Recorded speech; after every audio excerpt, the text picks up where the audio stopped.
There have been some brutal injuries throughout WWE history, from Triple H tearing his quad to Stone Cold Steve Austin breaking his neck. These injuries highlighted just how dangerous pro wrestling can be, and there are so many more horrific injuries that are often forgotten about when discussing the most sinister injuries that have taken place in a WWE ring. Join us now as Wrestlelamia looks at 10 horrific injuries that took place in WWE that were forgotten about. Be sure to subscribe and hit that notification bell for daily wrestling videos, and also check out our new channel Wrestlelamia Shorts.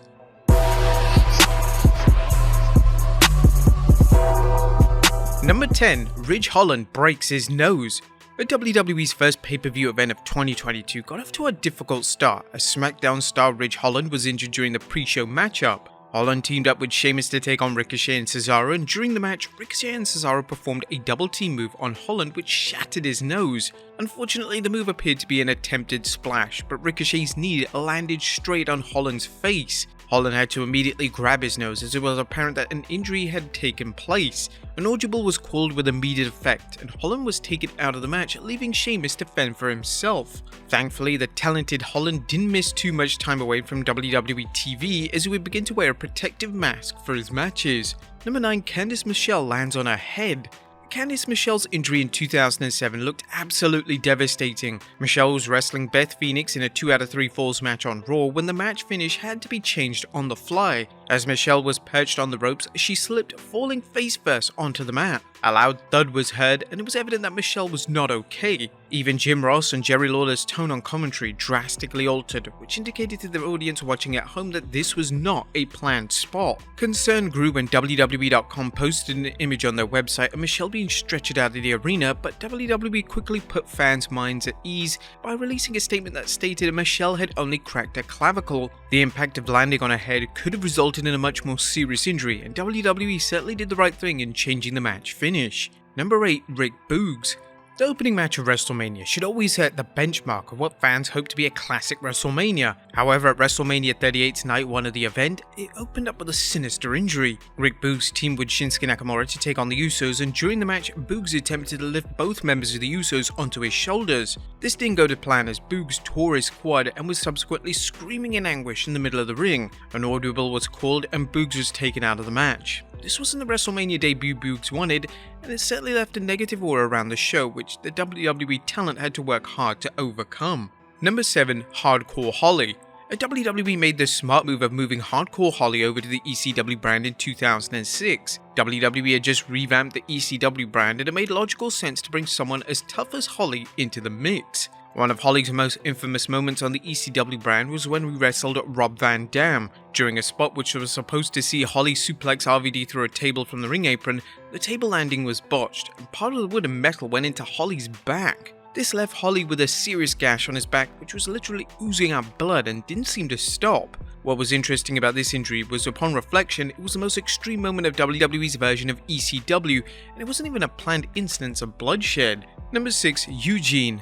New Year's Revolution pay-per-view didn't get off to the best of starts. Eugene would team up with William Regal to take on Christian and Tyson Tomko, and Eugene suffered a career-threatening injury during the match. He would perform a standard dropkick on Tomko, and this was when Eugene grabbed his knee in agony. The ever-so-professional Christian would secretly check on Eugene by delivering a move which would allow him a few seconds of talk time, and this was when a brand new finish was put together. Eugene would delicately perform a roll-up on Tomko to win the match. Eugene's injury was substantial as he had ruptured his left patellar ligament, putting him on the shelf for 6 months. Interestingly, the next match on the pay-per-view also suffered a major injury as Lita tore her ACL in the featured match with Trish Stratus. Talk about a cursed pay-per-view. Number 5. Paul London. When a wrestler is accidentally injured by their opponent, they can hold on to resentment and anger for a few years, and this was most certainly the case in 2004. During a match on SmackDown between Paul London and Booker T, Booker accidentally broke London's nose with a back elbow. The injury was insanely gruesome, and WWE had to try and shoot around the blood as SmackDown even back in 2004 was still a PG presentation.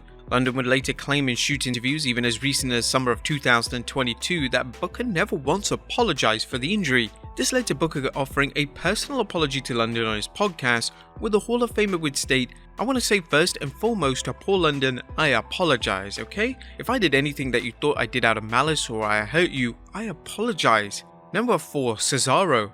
One of the standout matches of 2017 was a tag match pitting Seth Rollins and Dean Ambrose versus The Bar at No Mercy. Whilst the in-ring work was acclaimed by fans, special appreciation was offered towards Cesaro, who suffered a major injury and carried on with the match as if nothing happened. During the match, Rollins would perform a slingshot on Cesaro, with Cesaro's face heading straight into the post. This caused extensive dental damage for Cesaro as it had extensively impacted his two front teeth. Whilst the injury was serious, Cesaro showed great character in continuing on, and the moment the match was finished, Cesaro was medically assessed by WWE doctors. The damage was severe, so much that Cesaro had to wear braces and a mouthguard until summer of 2019. Number 3. Liv Morgan. Upon Brie Bella's return to in-ring competition in 2018, something felt a little off. Brie returned with a ton of ring rust and she was becoming insanely reckless in the ring. This recklessness resulted in an injury taking place.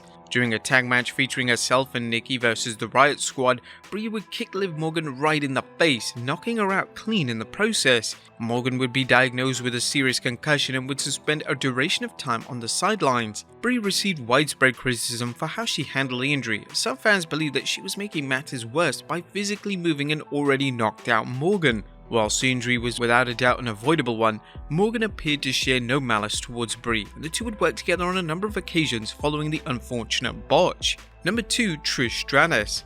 The 2006 Backlash pay-per-view featured a highly anticipated rematch between Mickie James and Trish Stratus. The two had previously collided at WrestleMania 22 in a changing of the guard style match which saw James conquer WWE's resident top female talent. The rematch was going extremely well, as was typical for the two talented women, until eventually everything went wrong. James would push Stratus over the ropes, but in doing so, Stratus hyperextended her arm and it looked like Stratus had suffered a serious injury. It was uncomfortable to witness as Stratus was clearly in absolute agony. A decision was made to end the match early as James began to choke out Stratus with a wristband, forcing a DQ in favour of her. It was never made clear what the intended finish of the match was supposed to be, but you have to assume it was something more interesting than what was delivered. In relation to Stratus' injury, she suffered a separated shoulder, which ultimately kept her out of action for 6 weeks.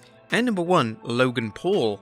When WWE announced that Logan Paul would be wrestling Roman Reigns in the main event of Crown Jewel 2022, fans had mixed thoughts. Logan was new to the WWE and some fans believed that him getting the opportunity to main event a major pay-per-view with WWE's top guy was extremely unfair. Some fans believe that Logan should have worked his way up to face Reigns and shouldn't have automatically been given a world title shot based on his celebrity status. But criticisms of the booking aside, the match truly exceeded everyone's expectations.